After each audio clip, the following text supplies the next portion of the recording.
मैं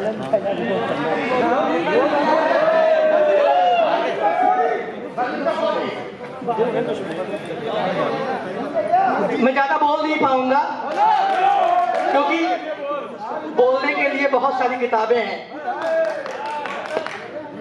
और समय बहुत कम है।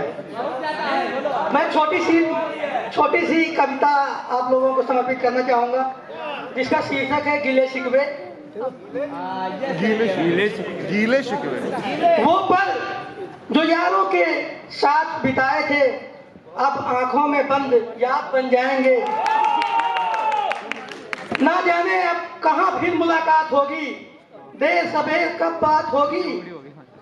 कमीने तो बहुत हैं मेरे यार, पर मुश्किल में साथ होते हैं मेरे यार। अब आएगी मुसीबत कोई तो किसे बताऊंगा,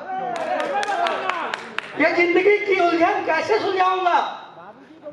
अब टीचर के नए नए नाम कैसे रख पाऊंगा। क्लास से बंक मारने का मजा कैसे आएगा। नहीं आएगा। दोस्त क्लास नहीं होगी, सेमिनार होगा और सेमिनार में आपकी ली जाएगी। क्या ली जाएगी भाई? वो दोस्तों के साथ गलियों में घूमना। माहेश्वरी गली में अक्सर जाया करता था।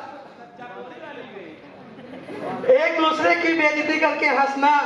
मोटा हाथी नाला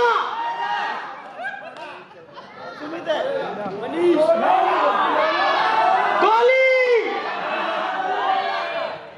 देखो जो गोला बोलेगा उसको अपनी गोली बनाऊंगा।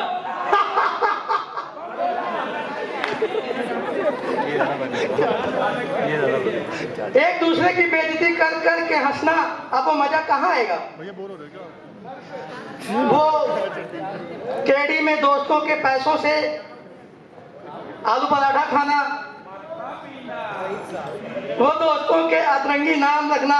मुन्नी भाई बहुत याद आएगा। वो स्कूल में बैठे बैठे, कॉलेज में सॉरी बड़े हो गए हैं। वो कॉलेज में बैठे बैठे संडे का इंतजार करना। क्लास में टीचर ना आने पर शोर मचाना। वो क्लास टेस्ट में फर्रे बना के ले जाना।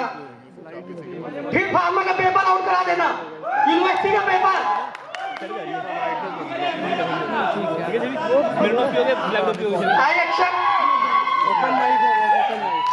वो बीच क्लास में टीचर से छुप छुप कर चैट करना, कॉल पे बात करना रनिंग क्लास में। तो चलो अब इन यादों के साथ, खुशियों की इन सौगातों के साथ एक नए सफर की शुरुआत करते हैं। मिलते रहना यारों, दिल में इन याद को बसाए रखना। गिले शिकवे जो भी है भुला दो आज।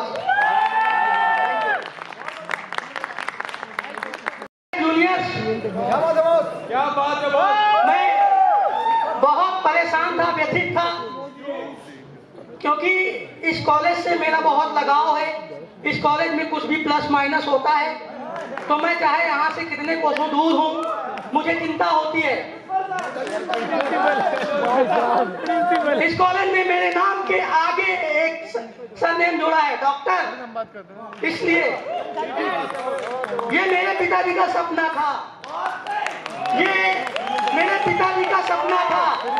मेरे प्रति मेरे समाज का जो ऋण है उसको चुकाने का एक जरिया है ये। मैं इस मंच पे खड़ा होकर के अपने क्षेत्र के, समाज के, देश के लोगों की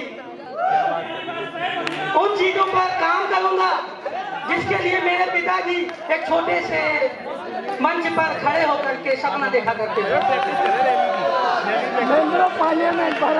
मेरे प्यारे जूनियर्स, इन सब सफर में हमें एक सफर करना पड़ेगा। वो सफर है कष्ट। कोई भी मंजिल बिना कष्ट के नहीं मिलती है, लेकिन वो पार्ट ऑफ एंजॉयमेंट होना चाहिए। कभी भी ये नहीं सोचना कि ये कष्ट हमारे खाते में क्यों आ रहे हैं। देखो ब्रजेश भाई का -10,290 रुपया हो गया। लोन का पैसा कट गया है, ये भी दुख है। बच्चों को पार्टी देने का समय था लेकिन कर्जा हो गया। ये जीवन का पार्ट है। तो बात ये है कि अपने कर्तव्य पथ पर चलते हुए एक लक्ष्य जरूर निर्धारित करें। लक्ष्य निर्धारित करने के बाद 2 स्तंभों पर काम करना है। एक स्तंभ हमारी लिमिट्स, हमारी सीमाएं, और दूसरी लिमिट होती है हमारा सेल्फ रेस्पेक्ट। हमारा सेल्फ रेस्पेक्ट, हमारा सैद्धांतिक होना, अपने सिद्धांतों से समझौता कभी नहीं करना। मेरे प्यारे जूनियर्स, मेरे फेलोज, 3-5.5 वर्षों के सफर में मैं अपने अनुभव के बारे में मेरे फेलोज और जूनियर्स के लिए एक छोटा सा संदेश है। वो ये है कि जिंदगी एक मकसद के साथ जी जानी चाहिए, जिसमें हर व्यक्ति की व्यक्तिगत सीमाएं, किसी को देख करके नहीं, व्यक्तिगत सीमाएं, अपनी लिमिट्स एवं सिद्धांत होने चाहिए। ये सीमाएं मर्यादा की पराकाष्ठा, जिसको बेस बोलते हैं, जिसको नींव बोलते हैं, उस पर खड़ी होनी चाहिए। और सिद्धांत आत्मसम्मान को बचाए रखने के लिए हो, जिसमें किसी का व्यक्तिगत नफा नुकसान या स्वार्थ की परिणति की अंश मात्र भी नहीं होनी चाहिए। अब इन सिद्धांतों और मर्यादाओं के बीच जब बात अपने अधिकारों की आए तो ये सीमाएं लांघना कोई बड़ी बात नहीं है। जिन सीमाओं को हमने बनाया है उनको हम लांघ भी सकते हैं। तो गैर वाजिब कदम उठाने का जोखिम भी हमें लेना आना चाहिए। दोस्तों, 8-10 शब्दों का एक सेंटेंस है जिसमें क्या खाया, क्या पिया, क्या पाया, क्या खोया, उन सबसे हटके अगर सोचोगे ना तो कोई भी माइनस नहीं आता रहेगा, हमेशा प्लस कहोगे। क्या है वो? जिंदगी बहुत छोटी है और दुनिया गोल है। जिंदगी छोटी है, जिसके साथ जितना अच्छा है, ठीक है। तो बात ये, दुनिया गोल है, यहाँ से निकलोगे फिर मिलोगे घूम करके ऐसे, ठीक है। इसलिए कभी किसी को कमतर आंकना, गिले शिकवे रखकर जीवन में आगे बढ़ने की कोई गुंजाइश नहीं है। लोगों की खूब मदद करो और आगे बढ़ो। हमारा आप सबको आशीर्वाद।